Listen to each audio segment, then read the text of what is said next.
गंगाधर मुक्तिधार ओमकार तू, बोले ओमकार तू, आयो शरण तिहारी शंभु तार तार तू।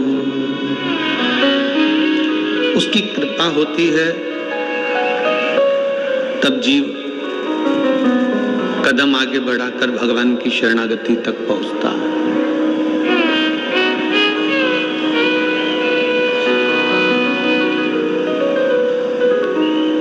किसी के मरने के बाद उसको दवा खिलाई जाती है क्या? जम के बोलो, जम के बोलो जरा। खिला भी दोगे तो मरने के बाद दवा असर करेगी क्या?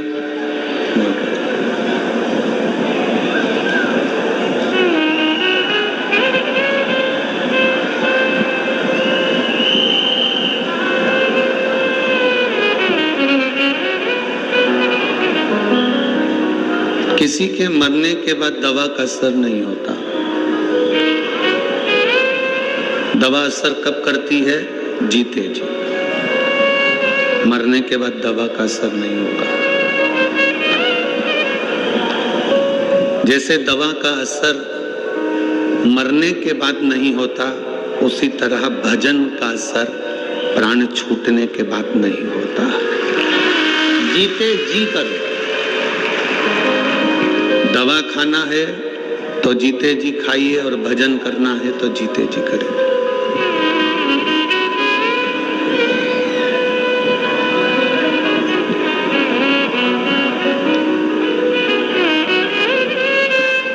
हमारी उल्टी रीति है। बचपन चले गया, जवानी चली गई, अधेड़ी चली गई, बुढ़ापा आ गया, तब हम विचार करते हैं कि अब भगवान का भजन कर लेंगे। अब आप बताना, जीजी हो और मेरे जीजा हूं, मेरी बेटी हो, बेटा हूं, नेत्रों से दिखाई नहीं देगा, कानों से सुनाई नहीं देगा, मुख में से सारा सोफा सेट निकल गया होगा, एक भी दांत नहीं बचा होगा, हाथ कांपने लगेंगे, पांव के घुटने चल नहीं पाएंगे, कमर से बैठा नहीं जाएगा, तब क्या शंकर का भजन हो पाएगा? मुश्किल।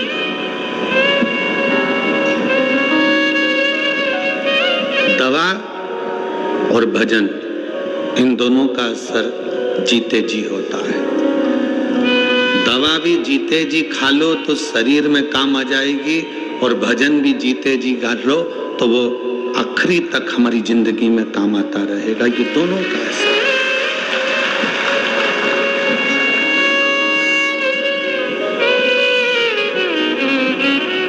मरने के बाद की कोई प्रामाणिकता नहीं है कि आप स्वर्ग गए कि नरक गए, आप कहाँ गए हो, इसका कोई प्रमाण नहीं है। पर इतना जरूर है, शिव महापुराण की कथा कहती है, ये जरूर है कि आप जीते जी अगर भगवान का भजन कर रहे हो तो आप अपने घर को, अपने परिवार को, अपने कुल को, अपने कुटुंब को और अपने गांव को बैकुंठ बना ले रहे हो, कैलाश बना रहे हो और स्वर्ग बना रहे हो। इतना जरूर है।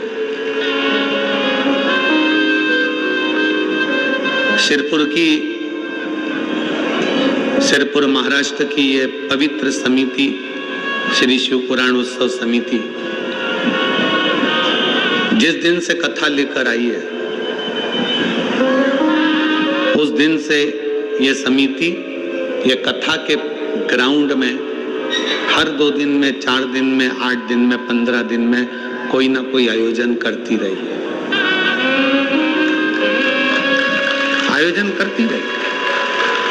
सिरपुर की ये शिवपुराण उत्सव समिति कभी दीपावली महापर्व मनाई, कभी शिवरात्रि मनाई, कभी उत्सव मनाया उसने, कभी कोई उत्सव मनाया, कभी कोई उत्सव मनाया, कभी एकादशी का उत्सव मनाया, और इस समिति ने इस पवित्र भूमि पर उत्सव मनाते रहे।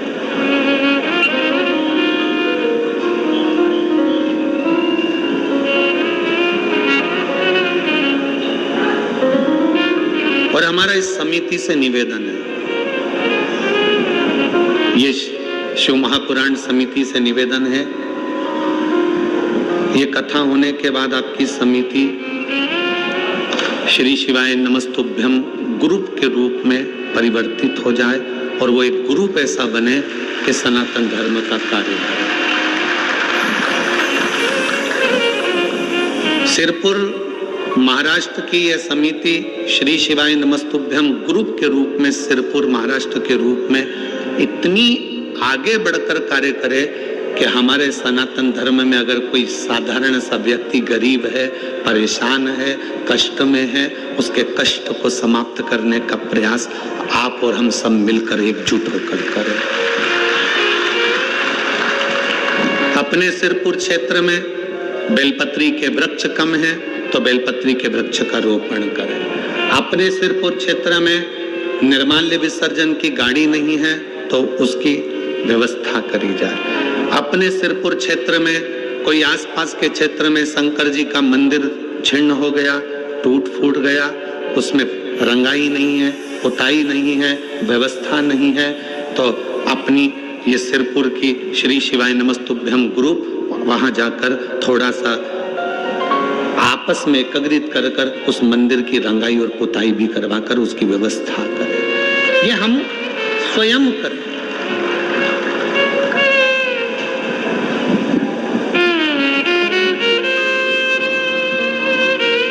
और आपकी समिति के जो पदाधिकारी गण हैं, आज से हमने भी ऐसा क्रम बना दिया कि जितनी जगह कथा करेंगे वहां की जो समिति होगी उसको श्री शिवाय नमस्तुभ्यम ग्रुप के नाम से आगे बढ़ाते चले जाएंगे और उस शहर के नाम से उसका पंजीयन बिटले सेवा समिति सीहोर में करवाएंगे। आप बिटले सेवा समिति का एक अंग बनते चले जाएंगे, जिससे कभी आपके क्षेत्र में कोई कार्य है, कोई गरीब बच्चे हैं, उनको पढ़ना है, एजुकेशन की जरूरत है, उनके पास में धन नहीं है और वो पढ़ना चाहते हैं, विद्याध्ययन करना चाहते हैं, आपकी समिति से संपर्क करेंगे, समिति सीहोर संपर्क करेगी और उन बच्चों की पढ़ाई का खर्चा बिटले सेवा समिति सीहोर उठाएगी।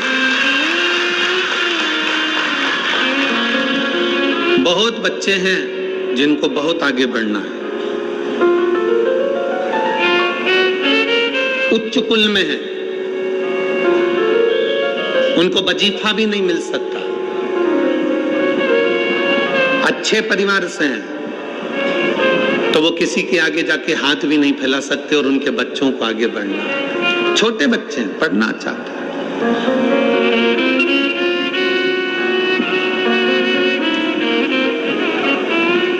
श्री शिवाय नमस्तुभ्यम ग्रुप एक मालेगांव में है, श्री शिवाय नमस्तुभ्यम ग्रुप एक छत्रपति संभाजी नगर में है, श्री शिवाय नमस्तुभ्यम ग्रुप ऐसे ही आगे बढ़ते बढ़ते अपनी संस्थाओं को बिटले सेवा समिति से जोड़कर जो बच्चे पढ़ना चाहते हैं, विद्याध्ययन करना चाहते हैं, जो सनातनियों को कहीं ना कहीं तकलीफ है, वो समिति से संपर्क करके पहले ग्रुप से संपर्क करेंगे, ग्रुप समिति से संपर्क करेगा और ऐसे हमारे सनातन धर्म की रक्षा के लिए आप और हम सब अग्रणी खड़े रहेंगे।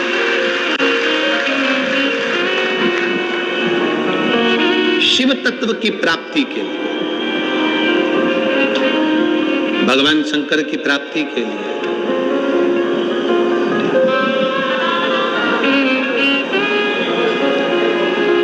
हमने इतनी कथाएं करी हैं,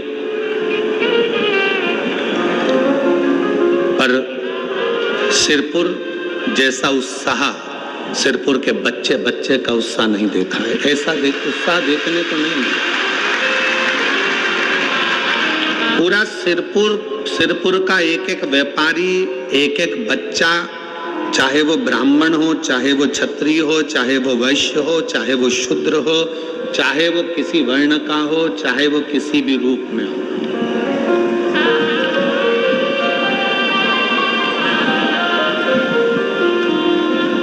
जैसे हमने पहले कहा था कि पहले राष्ट्र उसके बाद कास्ट। सबसे पहले है राष्ट्र, फिर है कास्ट। कास्ट मतलब जाति, ये बाद में, पहले अपने राष्ट्र की मजबूती है।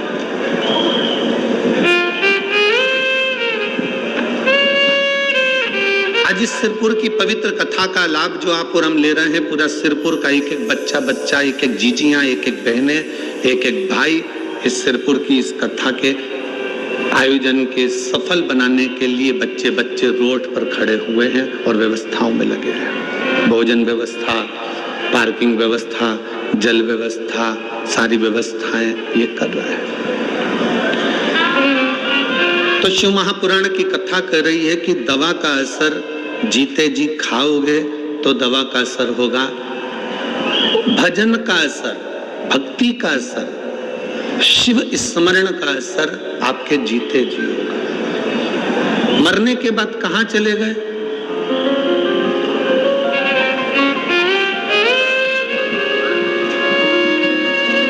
आवाज बढ़वाइए, उधर वो पीछे का पूरा बेल्ट परेशान हो रहा है बहुत देर से, थोड़ा ध्यान रखा करो।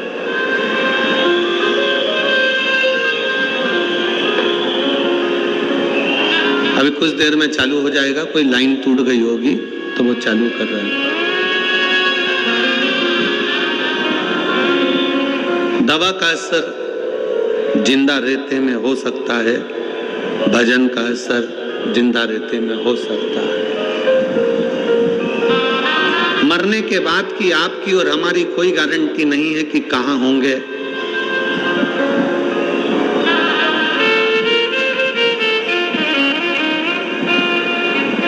पर जहां होंगे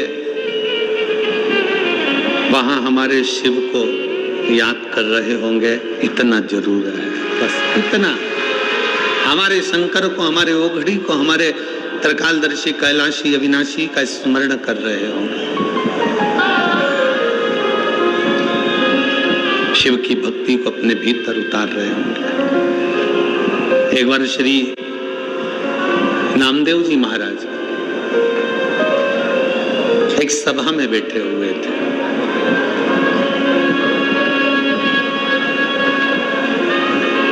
संत शिरोमणि,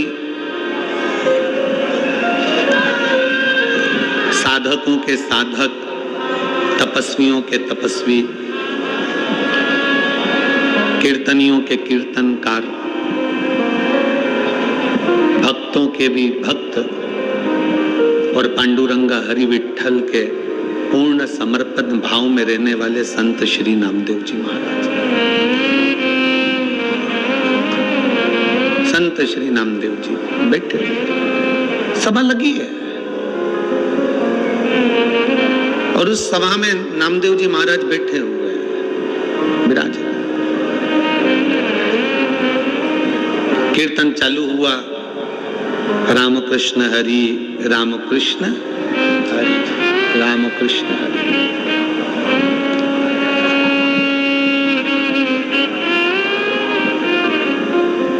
एक सिर फिरा सा एक कोई व्यक्ति नामदेव जी के पास आ गया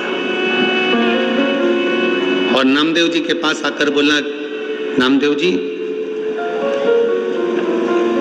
आप अभी प्रवचन में कह रहे थे कि भगवान हर जगह पर विराजमान है, भगवान हर जगह पर बैठा है।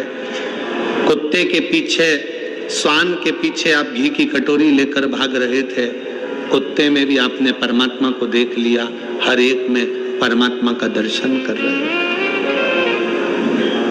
हर एक में भगवान को देख रहे हैं।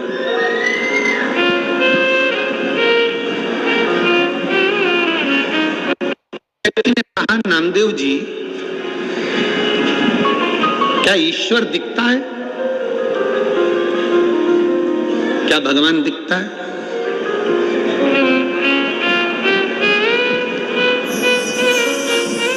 क्या ईश्वर नजर आता है? उस व्यक्ति ने कहा, नामदेव जी, आप कहोगे कि हरि विठ्ठल की मूर्ति है, आप कहोगे कि शंकर भगवान का शिवलिंग है, आप कहोगे राम कृष्ण भगवान की मूर्ति है, तो उस व्यक्ति ने कहा, ये तो सब पाषाण की, पत्थर की है।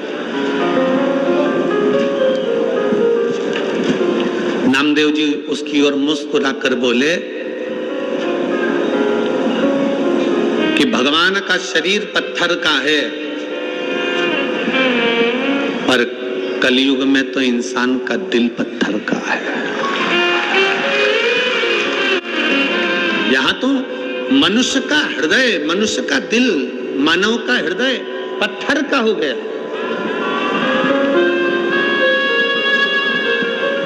पहले के समय में गांव में अगर कोई हाथी आ जाता तो उसको रोटी देते, गांव में कुत्ता आ गया, कोई जानवर आ गया, कोई पशु आ गया, उसको रोटी दे देते। अब एक कलिकाल में, कलयुग में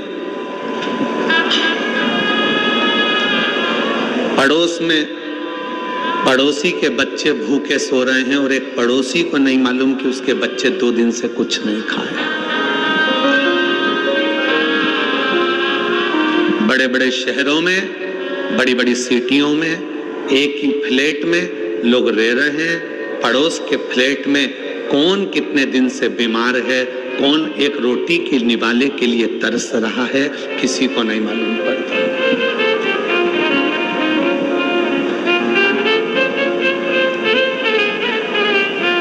त्रेता युग और कलयुग में कितना अंतर आ गया, ये समझने वाला विषय है कि पहले के युग में लोग कहते थे प्राण जाए पर, जम के बोलो जरा, प्राण जाए पर वचन ना जाए। ये त्रेता की बात है, ये द्वापर की बात है कि प्राण जाए पर वचन ना जाए। कलयुग में तो लोग प्राण जाए पर अहंकार ना जाए। प्राण चले जाए पर अहंकार नहीं गया, मर गया पर अभिमतता उसके अंदर भरी की भरी रही। मैं क्यों जाऊं, मैं क्यों पूछूं, मैं क्यों जाऊं, मैं किसी के हाथ क्यों जोड़ूं, मैं अपने रिश्तेदार के दरवाजे पर क्यों जाऊं। त्रेता में प्राण जाए पर वचन न जाए, कली काल में प्राण जाए पर अहंकार न जाए, अहंकार भीतर समाता जाए।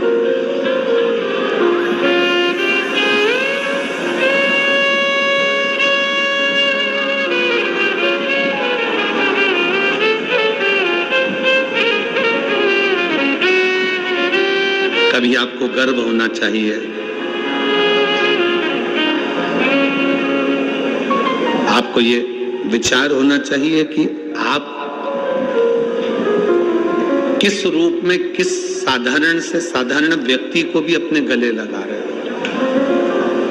पहले का समय, आज का समय, नामदेव जी कहते हैं बहुत अंतर है। पहले का समय और आज के समय का अंदाजा लगाइए तो पहले के समय पर जानवर को भी, पशु को भी घर से निकलकर भोजन दिया जाता था, और आज के जमाने में कोई पड़ोस में भी भूखा रह जाए तो उसको कोई याद नहीं करता कि भोजन की जरूरत है। पहले के समय में गांव में अगर बेटी रहती थी, किसी के घर में अगर बेटी है तो पूरे गांव की बेटी कहलाती थी। आज के जमाने में बेटी सुरक्षित से नजर आती है। ये पहले का समय और ये आज का समय है, कितना अंतर है। पहले के समय में लोग अपने मेहमान को बस स्टैंड तक छोड़ने जाते थे, बस स्टैंड पर लेने जाते थे, रेलवे स्टेशन छोड़ने जाते थे, रेलवे स्टेशन पर लेने जाते थे, और रेलवे स्टेशन या बस स्टैंड पर छोड़ने जाते थे तो छोड़ते समय आंख में आंसू आते थे। आज के जमाने में तो लोग शमशान में छोड़ी आए तो आंख में आंसू नहीं आए, वहां पे भी गुटखा मल मल के खाया।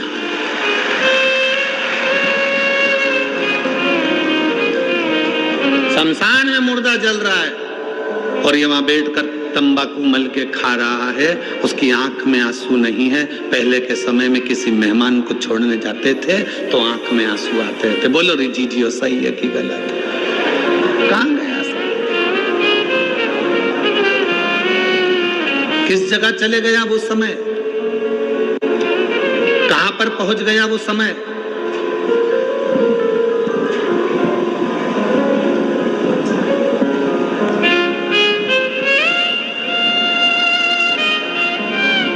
कितनी दूर जाना है।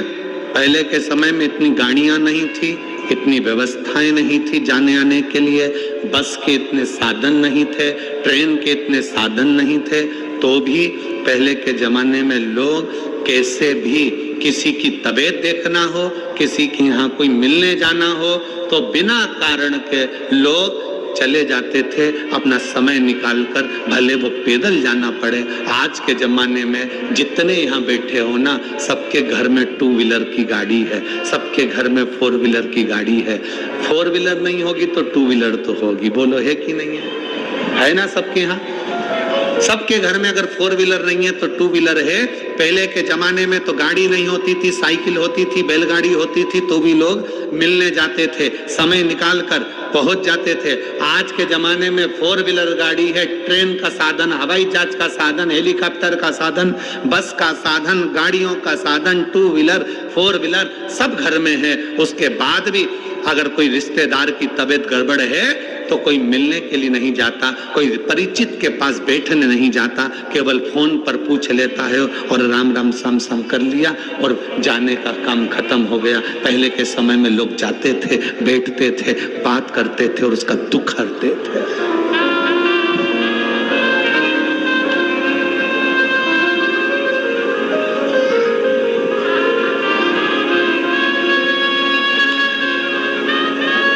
दुख हरते थे हृदय में। थोड़ा सा भी अगर दुख होता था किसी के तो उससे मिलने पहुंच जाते थे।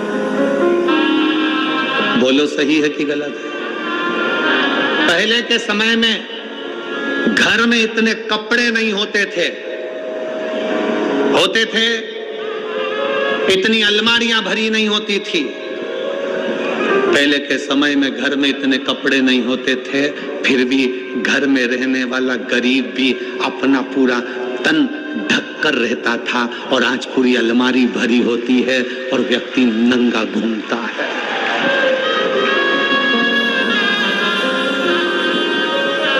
मेरी जितनी जीजियां बैठी है, जितने मेरे जीजा बैठे हैं, जितनी मेरी बेटियां बैठी हैं, जितने बेटा बैठे हैं, इन सबसे पूछूं, आपकी घर में अलमारी का एक खन, एक कपाट पूरा आपके कपड़ों से भरा हुआ है? एक नहीं 2 भरे होंगे और थोड़े बहुत तो खूंटी पे टंगे होंगे।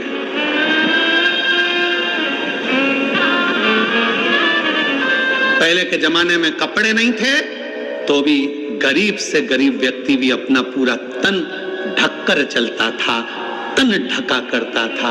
आज के जमाने में कमरा कपड़ों से भरा पड़ा है तो भी आदमी नंगा घूम रहा है। ये शर्म की बात है, ये शर्म की बात। इतने कपड़े, एक से एक बढ़कर परिधान, एक से बढ़कर एक बढ़कर कपड़े।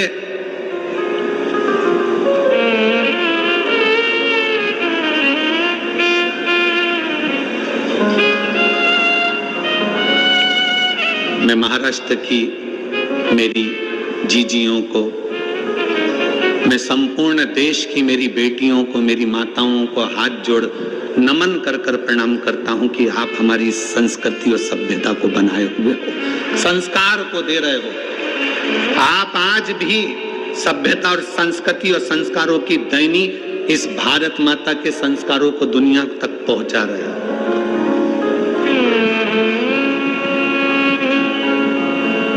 कितना बदलाव, कितना बदलाव।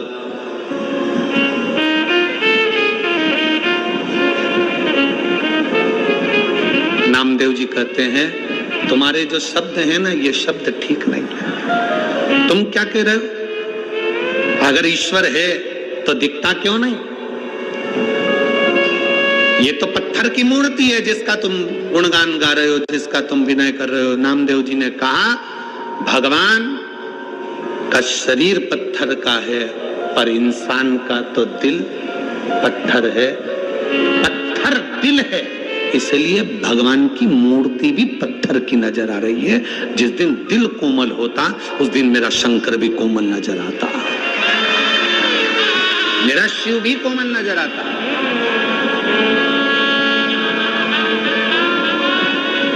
मेरा शंकर भी कोमल दिखता। हमारे मन, हमारे विचार, हमारी सोच हमें परमात्मा के करीब में लेकर जाती है। हमारे विचार हमें शंकर के करीब में लेकर जाते हैं। हम कितने अच्छे विचार लेकर जिंदगी के इन पहलुओं में आगे बढ़ेंगे तो हम उन्नति की ओर बढ़ते चले जाएंगे।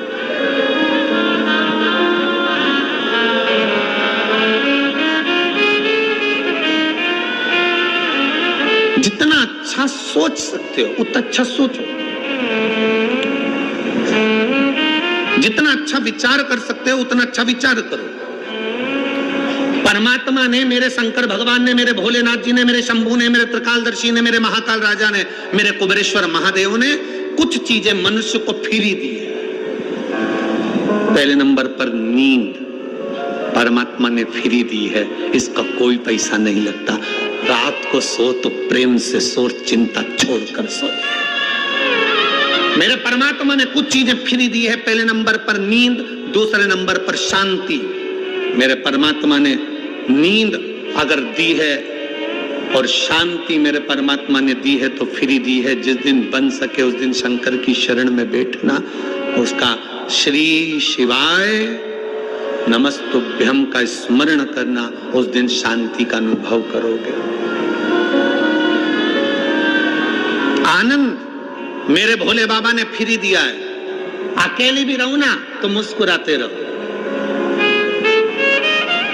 अपने कक्ष में दो जनी है ना, पति पत्नी है ना, थोड़ा मुस्कुराने की बात करा करो। पर जब जब पति घर दुकान से आया, ऑफिस से आया, तुम अपने दुकान से आई, तुम अपनी ऑफिस से आई, तुम अपने काम से आई, दोनों पति पत्नी जिस कमरे में पहुंचे हो उस कमरे को दुनिया के लोग कहते हैं गुरुजी पहले के समय में दशरथ जी के समय पर कैकेयी कोप भवन में जाकर बैठी थी। आज के जमाने में लोग अपने बंगले में कोप भवन नहीं बनाते, कोप गुस्सा करने का कमरा नहीं बनाते। हमने कहा पूरा बंगला ही कोप भवन होता है तो अलग से बनाने की जरूरत ही क्या होती है? अलग से कोप भवन बनाने की जरूरत क्या है? पूरा कमरा, पूरा महल, पूरा घर कोप भवन बना हुआ है। एक जगह पर सास रूठी बैठी है, दूसरी जगह पर जेठानी रूठी बैठी है, तीसरी जगह पर देवरानी रूठी बैठी है, चौथे कमरे में ननन मुंह फुला के बैठी है, पांचवें कमरे में काम वाली बाई चौकीदार ये मुंह फुलाए बैठे हैं, छठे नंबर पर सब्जी वाला आता है तो मुंह फुला के आता है, सातवें नंबर पर दूध देने वाला आता है तो बेल पे बेल बजाता है, आ रहे हो कि जाऊं, वो भी मुंह फुला कर आता है, और कचरे वाला आता है तो वो भी हारन बजा कर आता है, कचरा देना है तो दो, नहीं तो ये पड़ा मैं तो ये जाऊं। हर व्यक्ति मुंह फुला कर आता है। और बात करते हो कि दशरथ जी के समय पर एक कोप भवन था जिसमें कैकेयी बैठी थी। आज के जमाने में पूरा घर कोप भवन है। मेरा निवेदन है शंकर के परिवार को देखना। शंकर जहां रहते हैं, कैलाश पर रहते हैं, शमशान में रहते हैं, पर अपने परिवार के साथ आनंद में रहते हैं। पति पत्नी जिस कमरे में रहें उस कमरे से मोबाइल दूसरी अलमारी में बंद कर कर रख दो, और जितनी देर कमरे में रहो उतनी देर प्रेम से रहो। कौन किसकी सुन रहा है? पत्नी अपना मोबाइल लेके,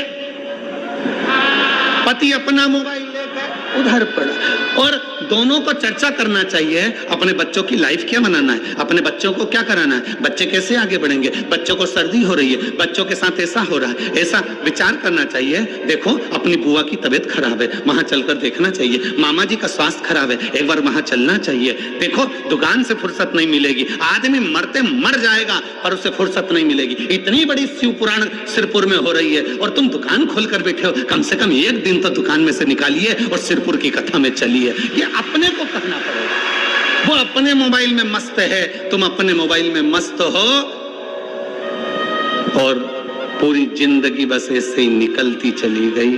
और आखिरी में तुम भी रोते रहे, वो भी रोते रहे। पत्नी कहती रही ये मुझे टाइम नहीं देते, पति कहता है मैं टाइम दूं, मैं तो खुद समय निकाल के दुकान से जल्दी चले जाता हूं, पर जब जल्दी जाता हूं तब ये चंद्र घंटा और कुसमांडा बन जाती है।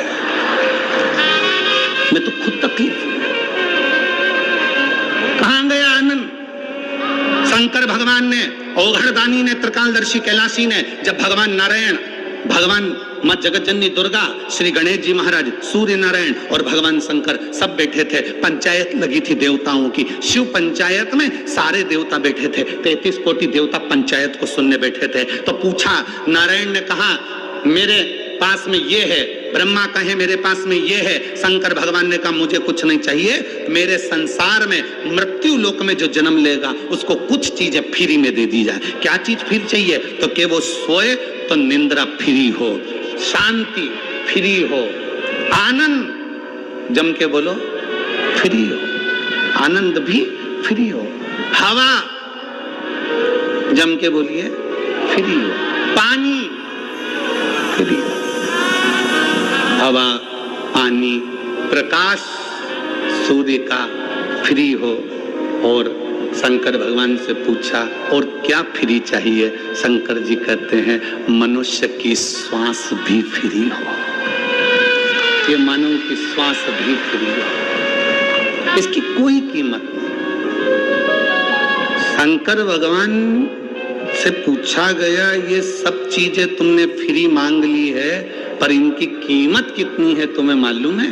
शंकर भगवान कहते हैं दुनिया के लोगों को मालूम पड़ेगा जब श्वास रुकेगी, तब मालूम पड़ेगा कि श्वास की कीमत कितनी है।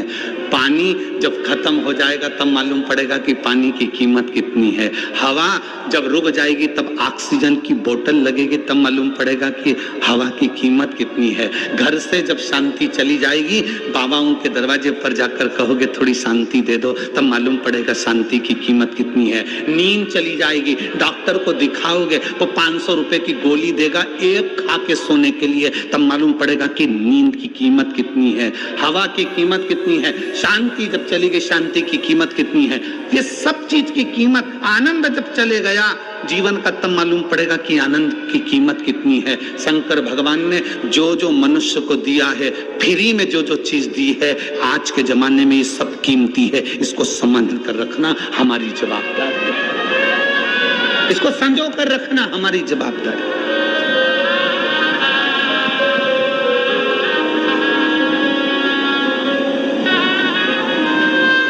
हम क्या दे रहे हैं?